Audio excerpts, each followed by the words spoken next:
Hello and welcome to my channel, This Townland. My name is Syed Farman. I am first year MBBS student in GMC.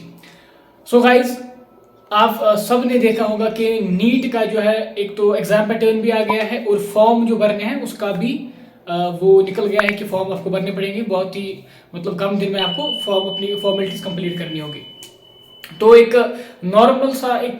Normal सी चीज़ होती है कि हम stress में चले जाते हैं क्योंकि अब बहुत ही कम टाइम रह गया है, या फॉर्म का नाम सुन के ही हमें ये लगता है कि एग्ज़ाम आ गया। ठीक है ना, हमें लगता है कि अब तो कुछ ही टाइम बचा है या अब क्या करेंगे, एग्ज़ाम आ गया, सर पे है एक्स्ट्रा। तो ये चीज़ें होती है, इससे हमें स्ट्रेस आ जाता है, नॉर्मल सी बात है।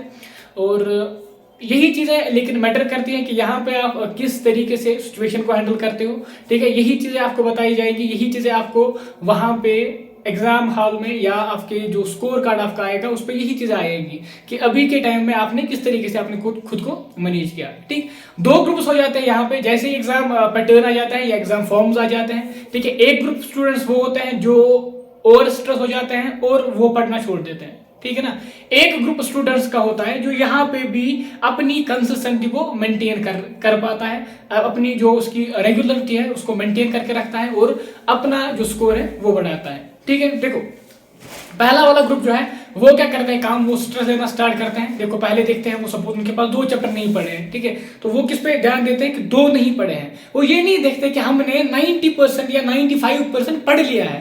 ठीक, तो ट्राई क्या करना है, यहाँ पे आपको पॉजिटिव पे फोकस करना है। अगर आपने 90% पढ़ा है या सपोज आपने 30 में से 25 चैप्टर्स पढ़े हैं, तो भी हैप्पी कि आपने 25 पढ़ लिए हैं। ठीक है ना, ये मत सोचो कि 5 नहीं पढ़े तो उसकी वजह से आप क्या होगा। बेटर है कि अगर आप उन पे फोकस करोगे कि आपने 25 पढ़े तो आपको कॉन्फिडेंस भी आ जाएगा और स्ट्रेस भी कम हो जाएगा। ठीक है, देखो जो वाले आपको देखोगे ना, जो अच्छे बच्चे होते हैं, अच्छे बच्चे मतलब जो स्कोर इनका अच्छा होता है। ठीक, तो उनमें एक चीज कॉमन देखोगे आप कि उन्होंने इस टाइम को मैनेज किया होता है। कैसे मैनेज किया होता है, उन्होंने एक पर्टिकुलर टाइम टेबल बनाया होता है। पिछली वीडियो जो मैंने डाली थी ऑलमोस्ट अ मंथ एगो, उसमें मैंने आपको बताया था टाइम टेबल कैसे बनाना है। ठीक है, तो उसकी लिंक मैं डिस्क्रिप्शन में दूंगा, वहां पे आपको देखना है कि टाइम टेबल आपको कैसे बनाना है। ठीक है, पर्टिकुलर डे के लिए टाइम टेबल बनाना है, पर्टिकुलर टाइम पीरियड के लिए टाइम टेबल बनाना है। सपोज आपने एक दिन के लिए भी टाइम टेबल बनाना है और एक जब तक आपका पूरा रिवीजन कंप्लीट होता है तब तक के लिए भी टाइम टेबल बना के रखना है। मतलब आपको ये पता होना चाहिए कि कल मुझे क्या पढ़ना है। ये नहीं कि कल आप कोई भी रैंडम सी बुक उठा लो, चलो आज फिजिक्स पढ़ते हैं। ठीक है, तो शाम तक फिजिक्स 1-2 चैप्टर हो गया, उसके बाद छोड़ दिया, मजा ही नहीं आ रहा, चलो बायो पढ़ते हैं। तो इससे क्या होगा, ना आप फिजिक्स कंप्लीट कर पाओगे, ना ही बायो हो जाएगी, ना ही केमिस्ट्री हो जाएगी, ना ही आपका स्कोर बढ़ेगा जो आप बीटा सीरीज अटेंड कर रहे हो। ठीक है, तो क्या करना है, वो टाइम टेबल आपको फॉलो करना है जो मैंने वीडियो में बताई है। ठीक है, वहां से जाओगे आप, डिस्क्रिप्शन में जाओ, वहां पे लिंक होगी, वहां पे जाके आप पहले वो वीडियो देखो। वहां पे छोटी सी वीडियो है, उसमें टाइम टेबल मैंने बताया कैसे मैनेज करना है। टाइम टेबल बनाना है, आपको पर्टिकुलर टाइम पीरियड लेना है जिसमें आपको अपना रिवीजन कंप्लीट करना है। कैसे रिवीजन कंप्लीट होगा, सपोज हमारे पास 30 चैप्टर्स है, बायो फिजिक्स केमिस्ट्री। ठीक, मानते हैं कि आपका रिवीजन 30 डेज में कंप्लीट होगा, तो 30 डेज में कंप्लीट करने के लिए क्या करना है, रोज आपको एक चैप्टर पढ़ना पड़ेगा। ठीक, तो एक चैप्टर पढ़ोगे, लेकिन वो शेड्यूल पहले ही बना के होना चाहिए ताकि जैसे ही आप शाम को आज का शेड्यूल कंप्लीट करोगे, ठीक है, तो आपके माइंड में ये रहेगा कि कल कौन से वाले चैप्टर्स हैं, क्या वो टफ है, क्या उनको ज्यादा टाइम चाहिए, वो किस तरीके से हैंडल करने हैं, ये आपके माइंड में रहेगा। तो उसी वे से आप कल का जो दिन है, आपका कल का जो शेड्यूल होगा वो खुद ही फ्रेम हो जाएगा। ठीक है, तो वो आपको वीडियो देखने तो आपको समझ में आ जाएगा। सेकंड चीज जो यहाँ पे मुझे बोलनी है वो ये है कि स्ट्रेस बिल्कुल भी नहीं लेना है। ठीक है, ऑब्वियस बात है स्ट्रेस होगा, लेकिन ट्राई करना है कि इसको मिनिमाइज करें, क्योंकि ये आपका टाइम वेस्ट करेगा और आपकी एनर्जी भी वेस्ट हो जाएगी। फोकस करो, जितना पढ़ा है उसको पॉजिटिविटी में ले लो, और नया जो नहीं पढ़ा है अभी उसके लिए एक अलग टाइम रखो, लेकिन रिवीजन पीछे से कंटिन्यू नहीं होना चाहिए। अब आपके पास सपोज 3 मंथ्स है, ठीक है, तो 3 मंथ्स में आप एटलीस्ट, मैं बोलता हूं एटलीस्ट आप 6 रिविजन कर सकते हैं। अगर आपने अभी तक जो भी है सारा एक ही बार पढ़ा है, स्टिल आप अभी से 3 मंथ्स में 6 रिविजन कर सकते हो। ठीक है, 6 रिविजन तक जा सकते हो। कैसे, सपोज आप दिन में 2 चैप्टर पढ़ते हो बायो के, 2 चैप्टर केमिस्ट्री के, 2 चैप्टर फिजिक्स के। ठीक, तो वो चैप्टर जब आप 2-2 पढ़ते हैं तो 15 डेज में आपका एक रिविजन कंप्लीट हो जाएगा। नेक्स्ट रिविजन में आपको 15 डेज नहीं लगेंगे, 10 डेज ही लगेंगे अगर आपका ये वाला रिविजन अच्छे से हुआ है। ठीक है ना, तो एटलीस्ट मतलब लीस्ट आप 6 कर सकते हैं, अगर आप चाहें तो आप 7, 8, 9 तक भी ले जा सकते हैं इसको।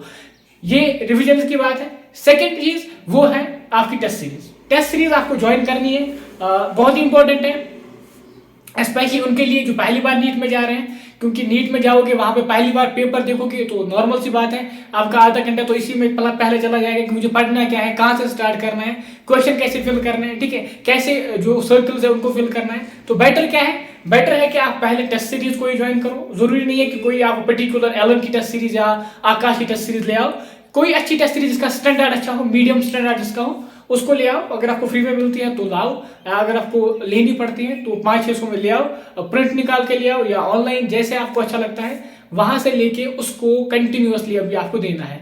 एटलीस्ट हफ्ते में 1-2 टेस्ट तो अभी देने हैं, बाद में उसको बढ़ा देना है, ठीक। क्योंकि जब आप टेस्ट देते हो ना तो आपको 2 चीजें एक तो समझ में आ जाती है। एक तो आता है कि कैसे मुझे टेस्ट देना है, ठीक है, टेस्ट में क्वेश्चंस कैसे आ जाएंगे, मुझे किस तरीके से किस क्वेश्चन को हैंडल करना है, पहला पॉइंट ये होता है। दूसरा आपको आ जाता है समझ टाइम मैनेजमेंट कैसे होगा, क्योंकि मे बी आप पहला टेस्ट दोगे तो आपको 3 आवर में 70% कंप्लीट हो जाए, तो नेक्स्ट टाइम जब आप दूसरा दोगे तो आपको पता होगा कि पिछले टाइम मैंने कौन सी गलती की थी, मैंने कल कहां पे ज्यादा टाइम वेस्ट किया था, ठीक है। तो नेक्स्ट टाइम क्या करोगे, आप फोकस करोगे टाइम पे एंड आप अपना टाइम मैनेज करके 80% 90% उस टाइम में कर पाओगे। एंड ऐसे करके एट लास्ट पे आप क्या करोगे, लास्ट पे आपका टाइम बच जाएगा, ठीक है। ये हो जाता है, ये नॉर्मल सी बात है, ये आपको नया नहीं लगना चाहिए, क्योंकि अगर आपने टेस्ट नहीं दिए हैं तो मे भी आपको लग रहा होगा कि ये नहीं होगा। तो अगर आप टेस्ट देना स्टार्ट करोगे तो डेफिनेटली ये चीजें भी हो जाती हैं, टाइम खुद मैनेज हो जाता है, क्वेश्चन पैटर्न खुद समझ में आ जाता है। एंड थर्ड चीज जो इंपॉर्टेंट है वो ये है कि आपको समझ में आ जाएगा कि टेस्ट जो होता है, ठीक है ना, जो आपका नीट का पेपर होता है वो किस वे से फ्रेम किया जाता है, मतलब कहां से पॉइंट्स लिए जाते हैं, कहां से क्वेश्चन पूछे जाते हैं। ऐसा नहीं कि रैंडमली क्वेश्चन नहीं आता है, कोई पर्टिकुलर चीजें होती है, मतलब जो आप स्किप करोगे वो वही से क्वेश्चन आके देंगे, ठीक है ना। इससे एक अंदाजा आता है कि मेरी लेवल क्या है, मैं कहां पे हूं, मुझे अभी कितनी मेहनत करनी है। तो दैट इज वाई अभी से स्टार्ट करनी है टेस्ट सीरीज देना। एटलीस्ट अगर अभी तक नहीं की है आप लोगों ने तो आज से तो स्टार्ट करनी ही करनी है, ठीक है। आज से स्टार्ट करोगे तो definitely with in a month और 2 मंथ्स आपको रिजल्ट सामने होंगे, ठीक। एंड इंपॉर्टेंट क्या है वो है टाइम टेबल एंड कंसिस्टेंसी। अगर आप रोज पढ़ते हो, कम ही पढ़ते हो लेकिन रोज पढ़ते हो, वो ज्यादा मैटर करता है देन कि आप एक दिन 10 घंटे पढ़ते हो फिर हफ्ते भर नहीं पढ़ते, ठीक है ना। रोज पढ़ना मैटर करता है, कितना पढ़ना वो मैटर नहीं करता, लेकिन रोज पढ़ना मैटर करता है। तो कंसिस्टेंसी इंपॉर्टेंट चीज है। सेकेंड चीज है टाइम टेबल, वो भी इंपॉर्टेंट है। एंड थर्ड है आपकी टेस्ट सीरीज, वो भी बहुत ही इंपॉर्टेंट है अभी के टाइम में, ठीक।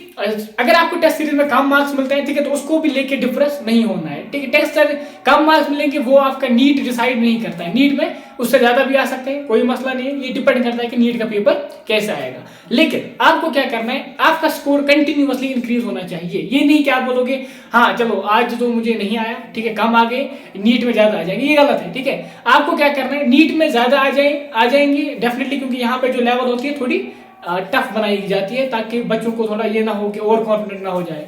लेकिन आपको हर एक टेस्ट में अपना स्कोर इंक्रीज करना पड़ेगा, ठीक है। जो भी टेस्ट आप दोगे उसमें पिछले वाले टेस्ट से ज्यादा स्कोर होना चाहिए, तब ये लगता है, तब आपको ये समझ में आ जाएगा कि मेरी मेहनत जो मैं कर रहा हूँ वो पॉजिटिव डायरेक्शन में जा रही है। अदरवाइज थोड़ा स्मार्ट बनना है, आपको स्मार्ट वर्क पे ज्यादा फोकस करना है।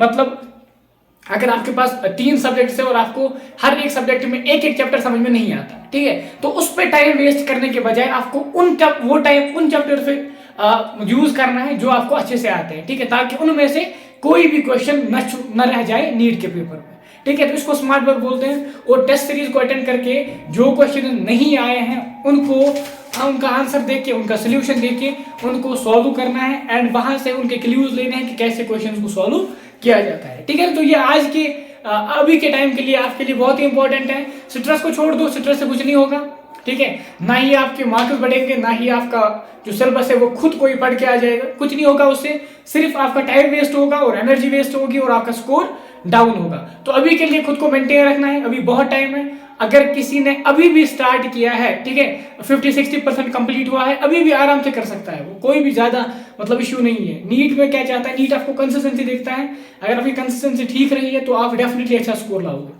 ठीक है। और अगर आपने टू द पॉइंट चीजें पढ़ी हैं, मतलब वो फजूल में बाहर नहीं गए हो पढ़ने, वहां से लाए हो कुछ पॉइंट्स जहां से जो किसी काम के नहीं है, तो वो मत करो, उनको छोड़ो।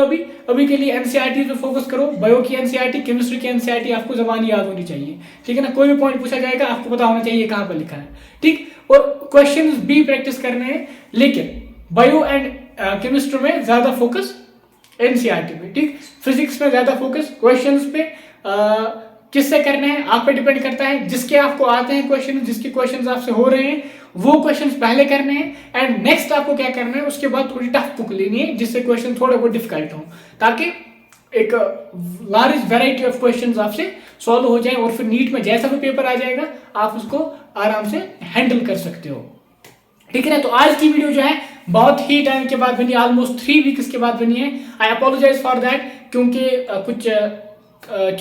कुछ प्रॉब्लम्स की वजह से मैं नहीं बना पा रहा था वीडियो एंड होप करता हूं कि नेक्स्ट वीडियोस आते रहेंगे, कंटिन्यूसली आते रहेंगे, एटलीस्ट 1 वीक में एक वीडियो तो आ जाएगी, ठीक है। तो आपको कोई भी क्वेश्चन हो या आप कोई भी टाइप की सजेशन देना चाहते हो या किसी पर्टिकुलर चीज पे आप वीडियो चाहते हो तो उसके लिए आप मुझे या तो कमेंट सेक्शन में लिख सकते हो या तो मुझे डीएम कर सकते हो इंस्टाग्राम पे या तो टेलीग्राम पे, ठीक है ना। लिंक डिस्क्रिप्शन में है या इंस्टाग्राम के लिए आप thestreamland2021 सर्च करके वहां पे ज्वाइन कर सकते हो। बाकी आज की वीडियो में बस इतना ही। बाकी thanks for watching, thanks a lot.